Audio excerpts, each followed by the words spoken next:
દિલ્હીના જંતર મંતર ખાતે ચાલી રહેલા સમર્થન અભિયાનને સુરતમાં પણ પ્રતિસાદ મળ્યો છે।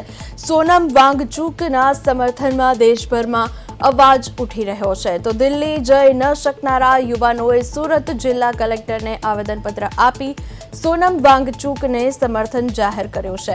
તો આ દરમિયાન કેન્દ્રીય સરકાર લોકોની રજૂઆત સાંભળે તેવી માંગ સાથે પેપર લીક અને રીનીટના પરિણામોને લઈને વધારે સરકાર સામે આક્ષેપો કરવામાં આવ્યા। મોટી સંખ્યામાં યુવાનોની હાજરી વચ્ચે જિલ્લા કલેક્ટરને આવેદનપત્ર સોંપવામાં આવ્યું।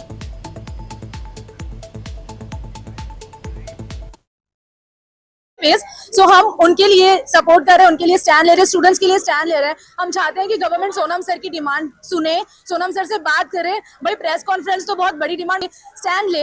इनफैक्ट जो वो चाहते हैं कि धर्मेंद्र प्रधान को रिजाइन करना चाहिए क्योंकि उनमें अकाउंटेबिलिटी नहीं है। वो आगे पता नहीं कोई तो भी जगह पे गए थे उसकी रील डाल रहे हैं। जिन लोगों को ट्रैवल ब्लॉगर होना चाहिए था ना, are actually taking stand for Sonam sir, for students collectively from Surat. And I want this to reach Delhi. We want Delhi people to know कि हम वहां तो नहीं आ सके लेकिन हम यहाँ से ही आपकी आवाज में अमने खाली अमरा पोयरानो अधिकार જોઈએ છે।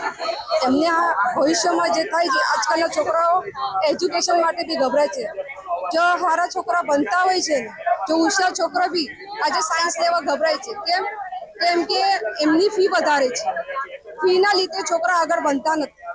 તો અમારું એ જ કહેવાનું છે, અમારા છોકરાનું ભવિષ્ય બનાવવાનું છે। અમારે એવો મંત્રી નથી જોઈએ જો અમારા છોકરાનો જો સોનમ સરને જો ખેંચીને લઈ ગયા છે, જેવી રીતે પીડિત કર્યા છે, તો એવી રીતે દિલ્હીના જંતર મંતર ખાતે જે પ્રકારેનું આખું આંદોલન ચાલી રહ્યું છે અને હવે સુરતમાં પણ તેના પડઘાના આ પ્રમાણે જે સ્ટુડન્ટ છે તે રસ્તા ઉપર આવી અને કલેક્ટર કચેરીએ જે પ્રકારનો વિરોધ છે તે નોંધાવી રહ્યા છે। ત્યારે હાલ પોલીસ દ્વારા તમામને કલેક્ટર કચેરીથી બહાર છે તે કાઢવામાં આવી રહ્યા છે। પરંતુ મહત્ત્વની વાત છે કે જે પ્રકારેનું આખું આંદોલન ચાલી રહ્યું છે અને જે પ્રકારેનો વિરોધ પ્રદર્શન છે તે જોઈ શકાય છે કે આ પ્રમાણેની તસવીર સુરતમાં, એટલે હવે જે પ્રકારે આંદોલન છે તે 21 દિવસ બાદ વધુ વેગવંતુ બન્યું હોય તેવા દ્રશ્યો છે અને આ પ્રમાણેની તસવીરો સુરતમાં જે પ્રકારના પેપર લીક મામલે જે મંત્રીથી જે રીતનું જે રોકાતું નથી આખું તંત્ર, એટલે ધર્મેન્દ્ર પ્રધાનને રાજીનામાની માંગ સાથેનું આખું આંદોલન ચાલી રહ્યું છે।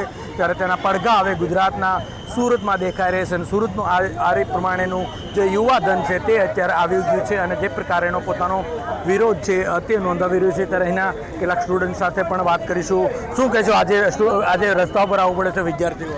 पुलिस हमारा कोई साथ જ नहीं આપતી, અમને ભગાવવામાં આવે છે। અમે હવે ઉમરા પોલીસ સ્ટેશન પર જઈશું।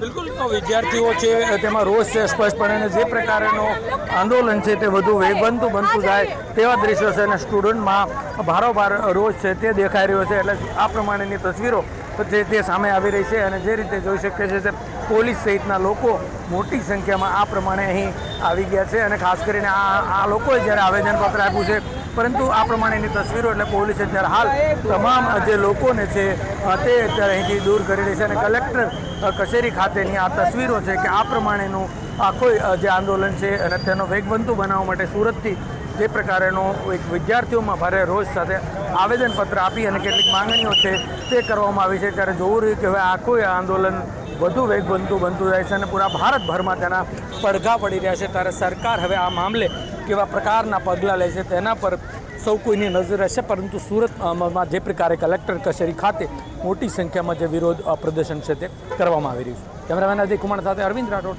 પ્રદેશ 24 ગુજરાતી, સુરત।